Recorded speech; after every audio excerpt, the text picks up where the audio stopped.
Welcome to the graffiti jungle. Parlo con lingue. Benvenuti nella giungla di graffiti. Questo è Impastore Rockstar. We'll be working on, actually, we're taking a break from what you kind of sort of maybe, just depending on how things going. We're just going to trying to do a little smooth sailing here. But, podcast. Sono to capo, io sono Chief Gihareh, Julius Caesar Augustus Gabriel. Io sono. Alright. I'm not sure how long this is going to be, this live stream, but just for, I saw something, we'll see. Sometimes you can just react to it, relate to it, if you can or don't relate, react, whatever. I don't know. On a wonderful world of threads. Alright. I saw something and I saved it, so I was like, maybe it's worth, touching back on it, looking at it, reading it, reviewing it, whatever. Here it is. So, according to this person, all right, according to this person, just some social media wisdom, their post, I read it, just gonna kind of go through it. I saved it, so let's just go through this. So, a French aristocrat wrote, "Most geniuses remain unknown. When I learned the reason, I realized nothing has changed." All right. Now, one thing I've been trying to do is, we might have to move. I'm gonna have to just move this off. I was trying to make sure I put this. It's a lot to kind of sort of read, but I wanted to make sure I didn't make the text too small so I couldn't read it. All right, so why most geniuses remain unknown. And he says when he realized the reason, nothing has changed since. All right.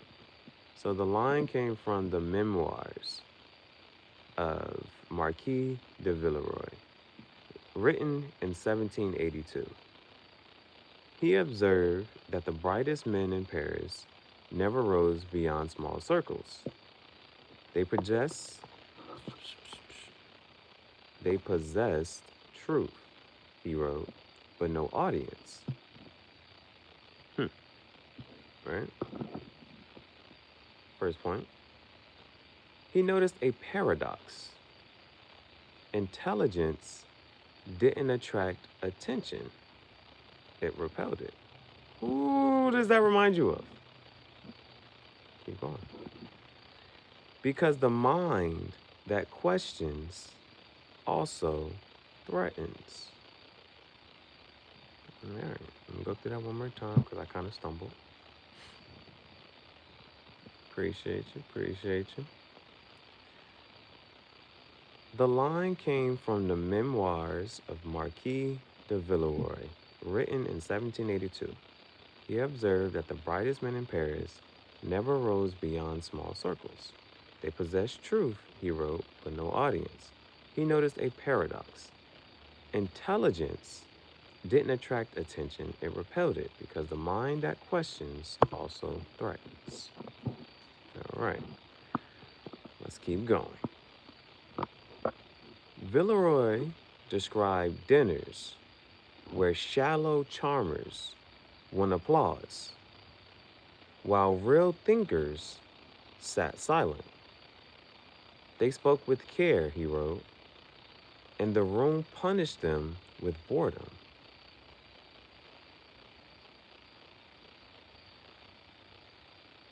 The court didn't hate genius. It simply had no patience for precision. Attention always flowed to those who could flatter, not clarify, the charmers. So I'm going to try to get through that one again just to clean that up. So, Villeroy described dinners where shallow charmers won applause while real thinkers sat silent. They spoke with care, he wrote, and the room punished them with boredom. The court didn't hate genius. It simply had no patience for precision. Attention always flowed to those who could flatter, not clarify. So, the word salad. It sounds good. And then there's a couple more points. Now, see, I can't read this because of the top part. He concluded that, see, the numbers at the top of the screen are blocking out the top part. Okay, I can't read that part. Well, let me just look at the actual picture and then come back.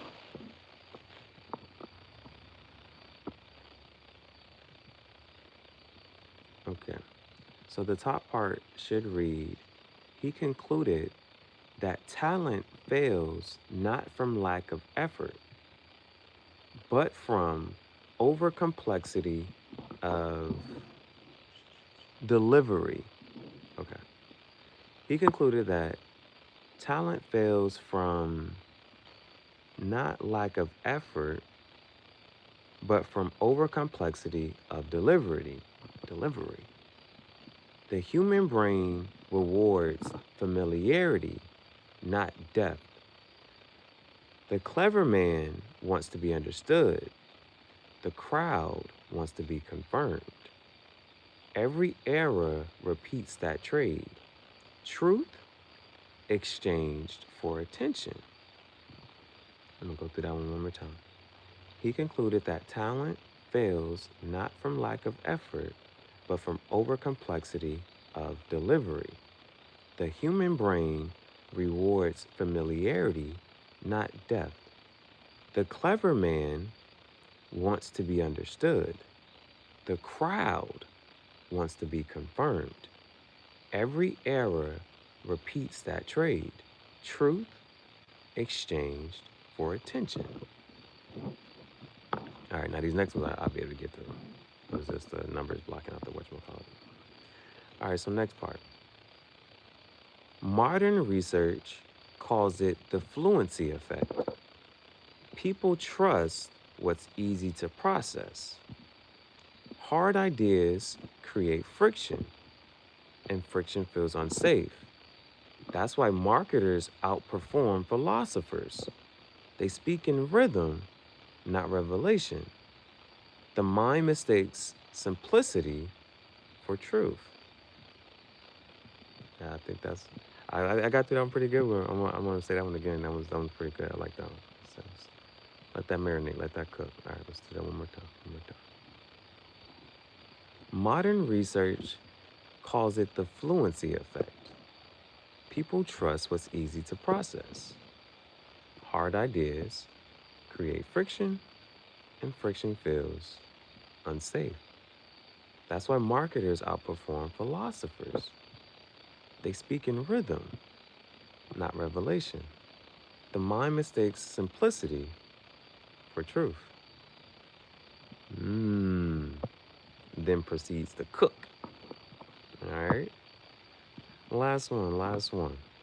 So, Villeroy's final note reads, genius needs translation before it needs recognition. 2 centuries later, the stage hasn't changed, only the spotlight. Most brilliant minds still fade, not because they're wrong, but because they refuse to sing their wisdom in the language of the crowd. Dang. Hey, that one hit. That one is dang. All right, one more time on that one. Proceeds to cook. Let it marinate. Let that sizzle in your spirit. All right. One more time. That one was good. Villeroy's final note reads, genius needs translation before it needs recognition. 2 centuries later, the stage hasn't changed, only the spotlight. Most brilliant minds still fade, not because they're wrong, but because they refuse to sing their wisdom in the language of the crowd. So, how does a genius live in such a world? How does a genius live in such a world?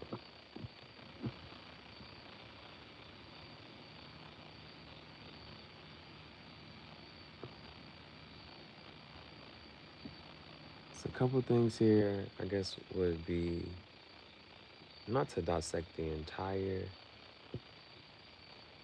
passage phrase that was put forth, but I think, let's see, it's the crowd, the audience, right? Truth exchange for attention. Marketers outperform philosophers. They speak in rhythm, not revelation. The mind mistakes simplicity for truth. So I guess the simple solution is that part, that last part, is because they refuse to sing their wisdom in the language of the crowd. If they didn't refuse to do so, if the genius is such a genius, then they would learn to be a marketer. To at least speak that way. Whether it is simple or not. And one of the marks for intelligence is to communicate a complex idea simply so that it is digestible, you know? And so that would be the simple solution, right? That would be the simple solution.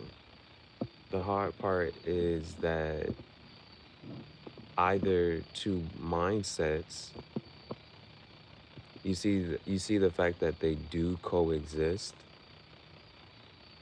and it goes back to this one. Dinners where shallow charmers won the applause while real thinkers sat silent. And it's for conversational purposes. It's almost of the 44, 45, you know, and one being just, in a sense, the opposite of another. But at the same time, appealing to a different crowd. There's no big word used, you know, and sometimes just might be making up a word, you know? And so those would be, and you see, it's for the, in this case, where it said the shallow charmer, right? There, for them, they speak the language of the crowd. You know what I'm saying? Attention always flowed to those who could flatter. They speak the language of the crowd.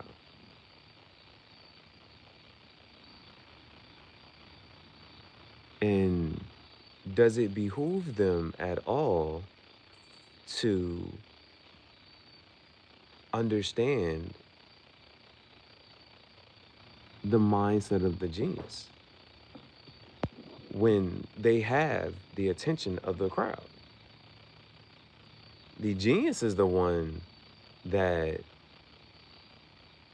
in a sense, is would need or seek to look for, and it comes, so that's why it goes to the refusal part. The genius either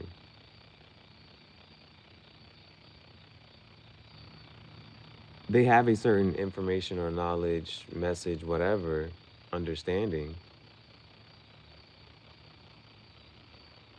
And how much would it be for them to, what is at stake?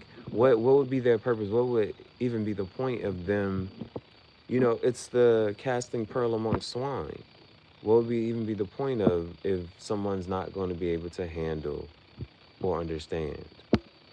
You know, they have no audience, and so I was, that's the other part of the refusal to sing the wisdom of the language of the crowd, and it's because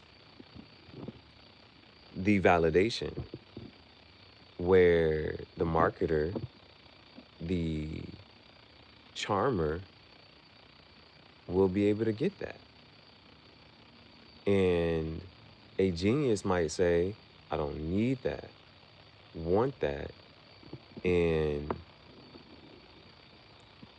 it's those type of, and so that's where it goes to just falling by the wayside. And what good and what use is knowing this information is truth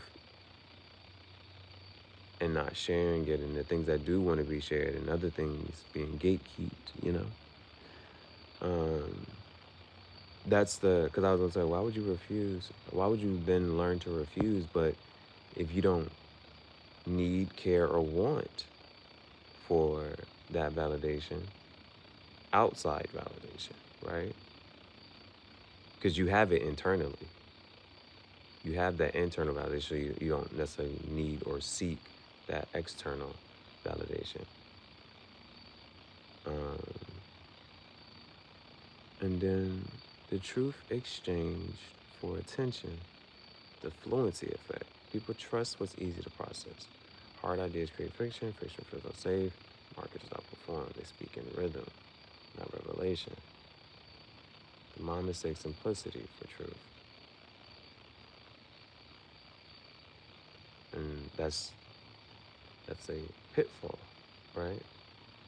They talk a lot about, or just stuff that I heard, seen, whatever, like your brain, your mind, certain actions, decisions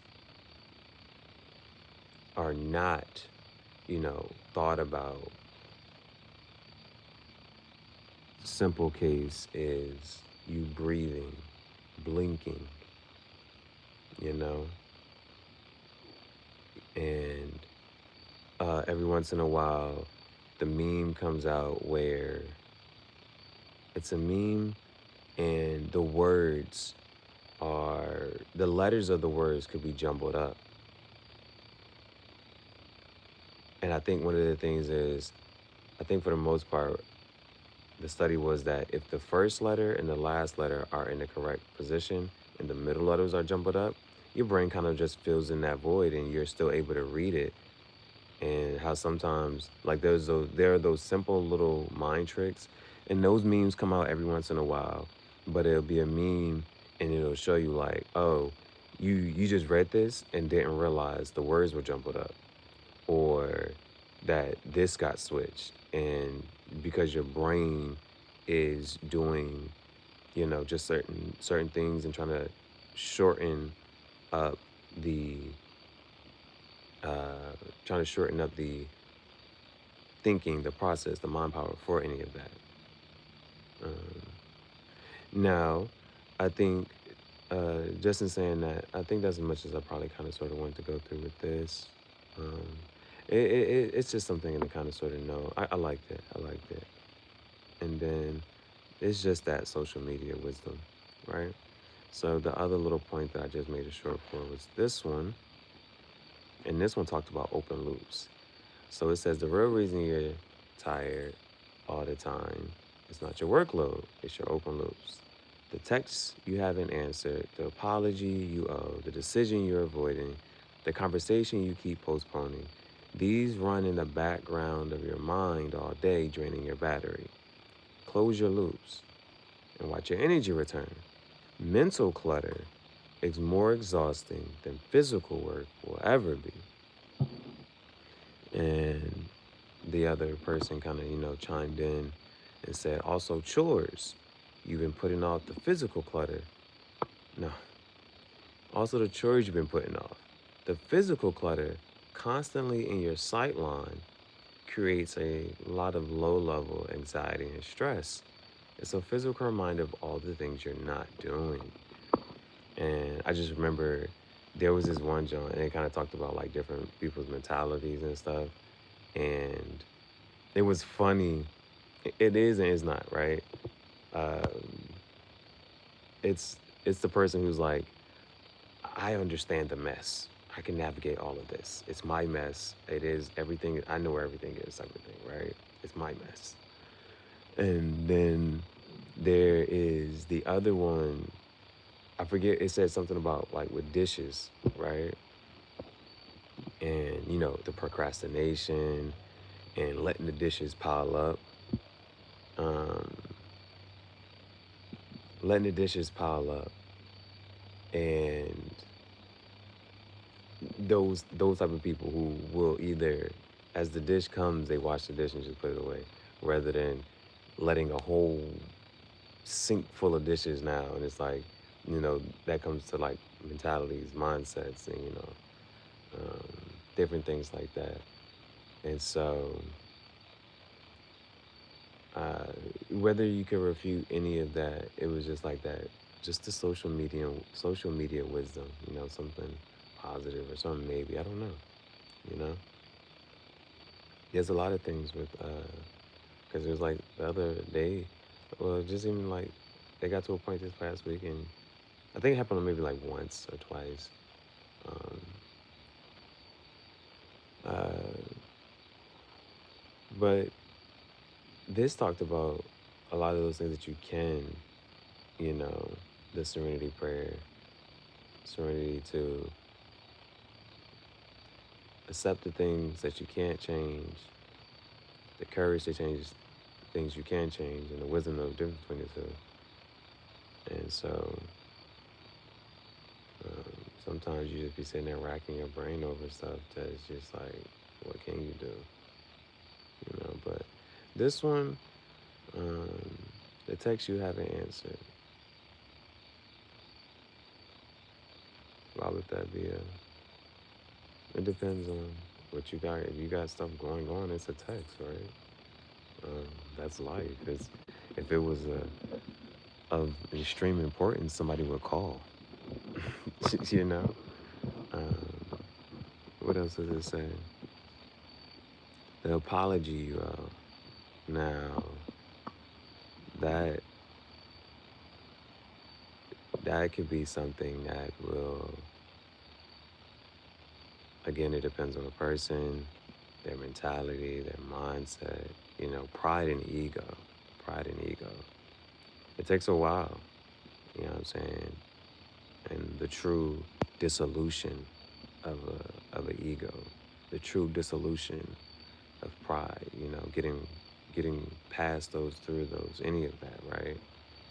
Um, uh, and the apology is twofold. Because uh, now and this is just for conversational purposes and just keep going. Um, the apology part, because there's like the one who apologized is a manipulation tactic, and that's their trying to way of ease back in type of thing, you know. So that's why one of the with things with when it comes down to apologies, it's like how they say that the only a better apology would be changed behavior. Words are one thing, and that's admitting, you know, a wrong or right, whatever. Um, but then, uh, if you are, I'm big on because some people will like look for an apology or wait for one, and think that that's going to make things okay. But it's like the crying over the spilled milk. Like the milk is already spilled, you can't drink it anymore. Like, so, it's if you allow somebody back in, they've already done damage, so they can only do more damage. And they may think that an apology will allow them back in, And again, the only thing that they'll learn is that if they apologize, they'll be allowed back in. So that's why I'm big on, at this big age, a fallout is permanent type of thing, right? The next one, the conversation you postponing. Why would you put off a conversation? Um, I'm big on the rip the band-aid off type of joint. You know what I'm saying? Get it over with, done with, squash it, move forward. Um, the next one, but I think that was it. They run in your mind all day, training your battery mentally. Um, Again, that's why I said this is social media wisdom. Who knows? You really could just be tired. Maybe.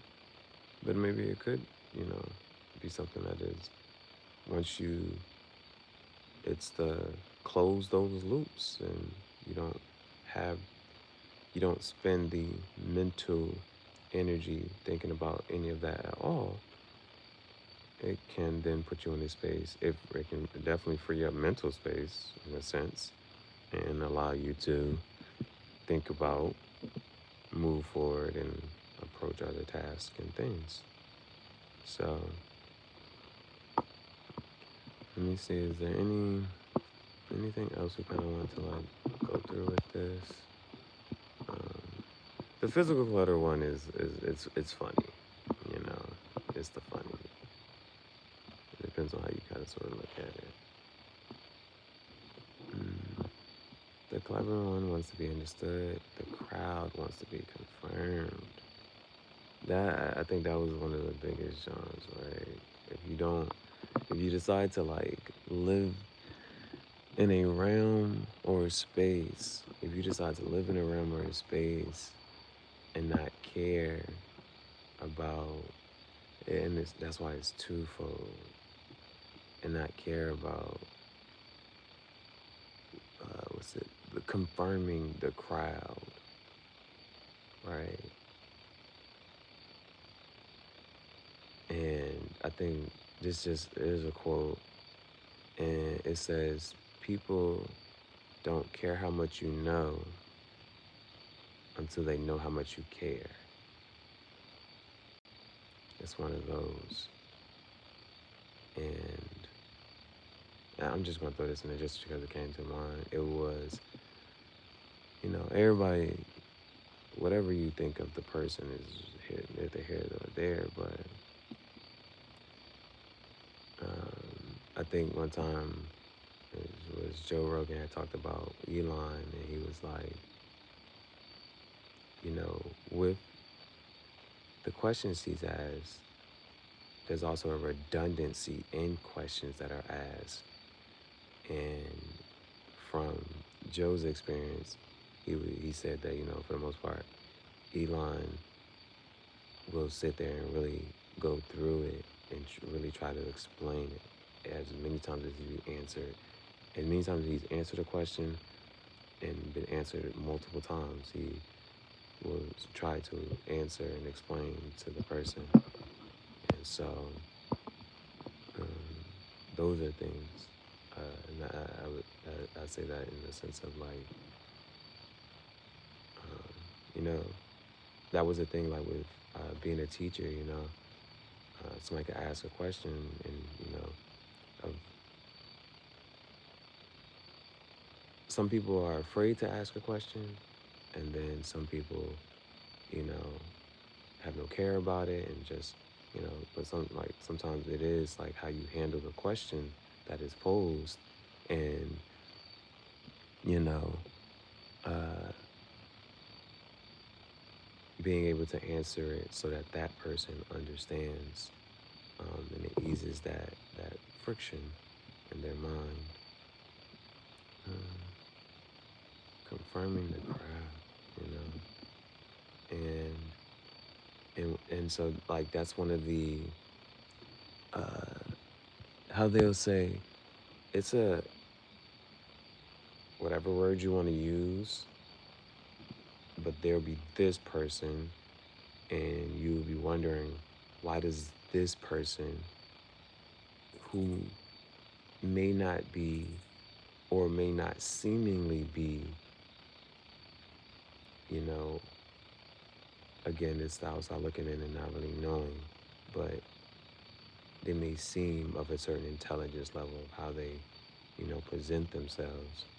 And why does that person have such a big platform? Whereas another person could be,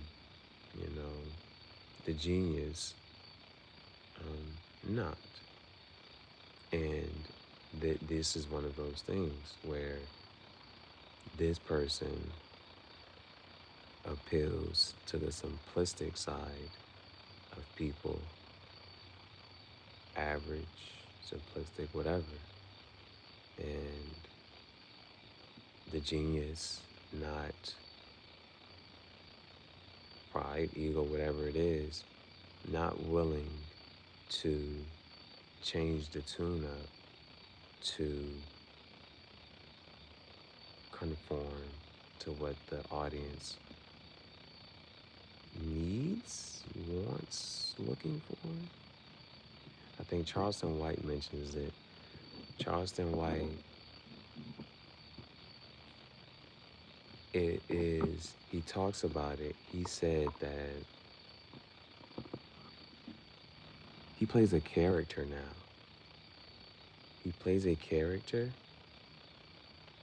He plays it well. But he said that if you were to go back to his old videos, they were cleaner, more informational, concise, whatever. But he saw that if he talked vulgar and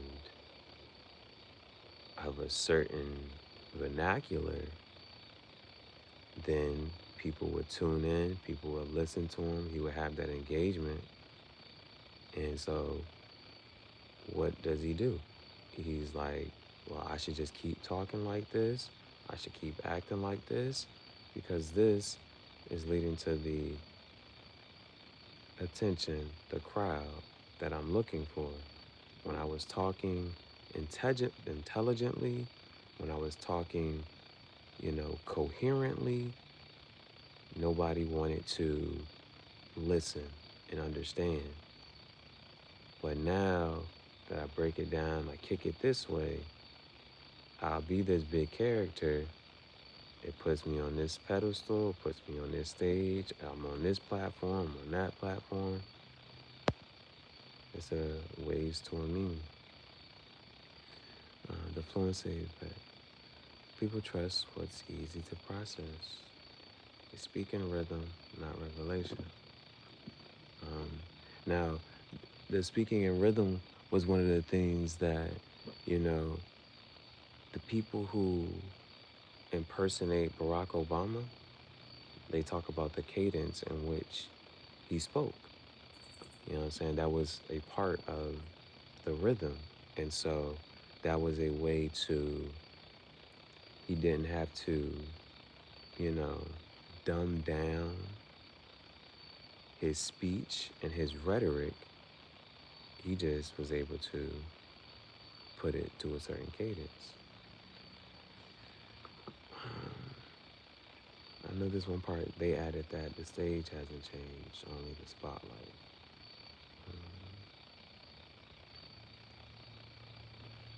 Let's go back to the beginning. A French aristocrat.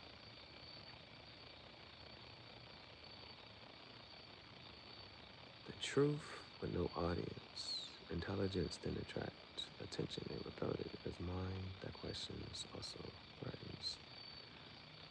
He described dinners where shallow charmers won applause, while real thinkers sat silent. They spoke with care, he wrote, and the room punished them with boredom. The court didn't hate genius. It simply had no patience for precision. Attention always flowed to those who could flatter, not clarify. Again, that's the word salad. That's our conversational purposes, and just a name that comes up, it would be Umar,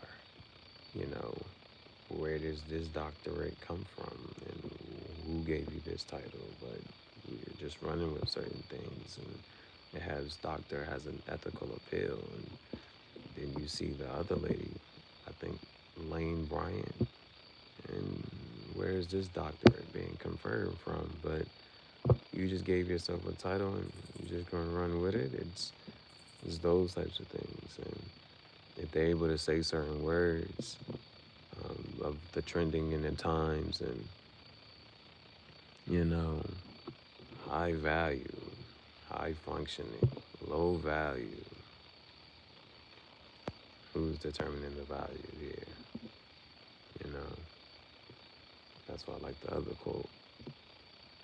What was the other quote?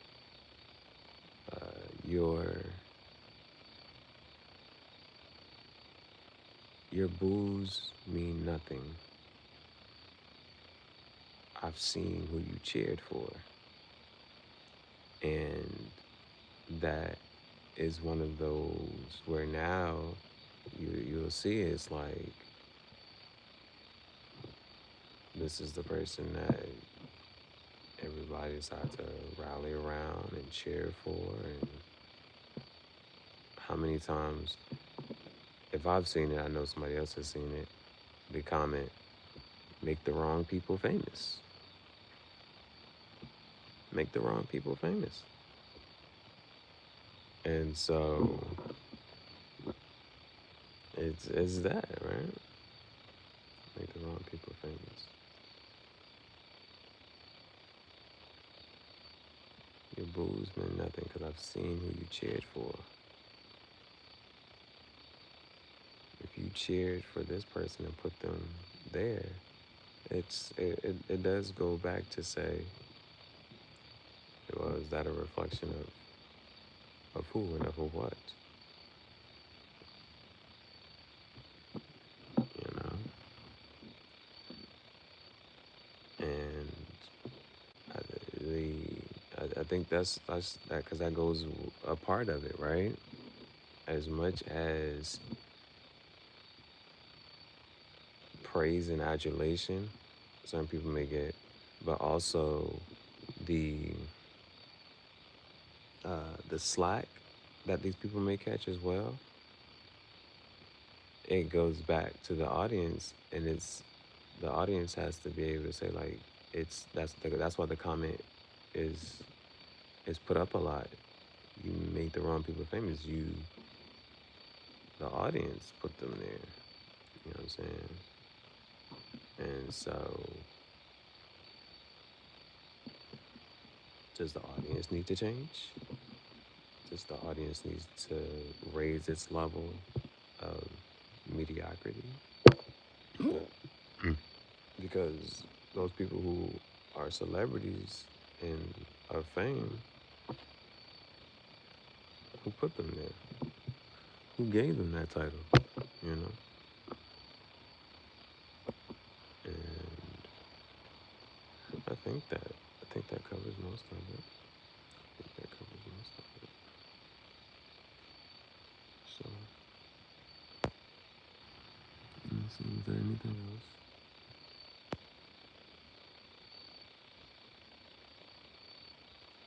Those who flatter and not clarify.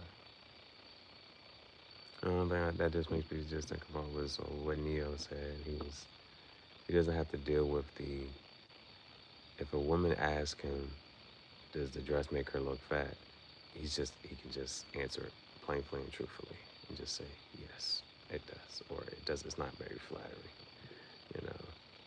No longer just even deciding to sing that tune or go down that path anymore, you know. The truth.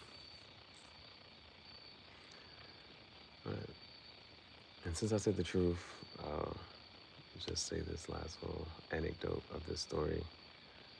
I keep messing it up, so maybe I might get it right this time. The anecdote of the truth and the lie. And so the lie coaxes the truth to get into this hot tub. I'm already messing it up. It's just okay. Get into the hot tub. The truth is like, I don't know if I want to get in the hot tub. The lie says, but it's so warm and refreshing. The truth dips his toes into the tub and is like, well, you know what? It might be all right. It might be all right.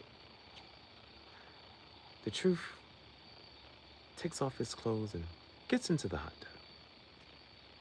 Just then, suddenly, the lie grabs the truth's clothes and runs away.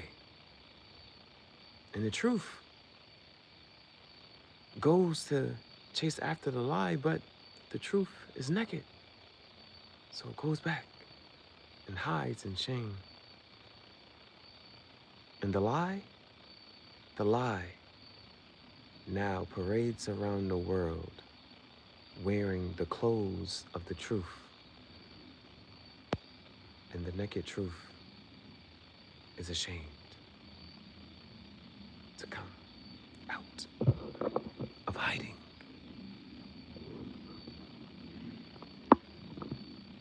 I'll probably be able, that's the gist of the story. I hope that you understood. There's a message in the mess. I'm gonna work on this. It's an act in progress. We're gonna be able to get the story with the truth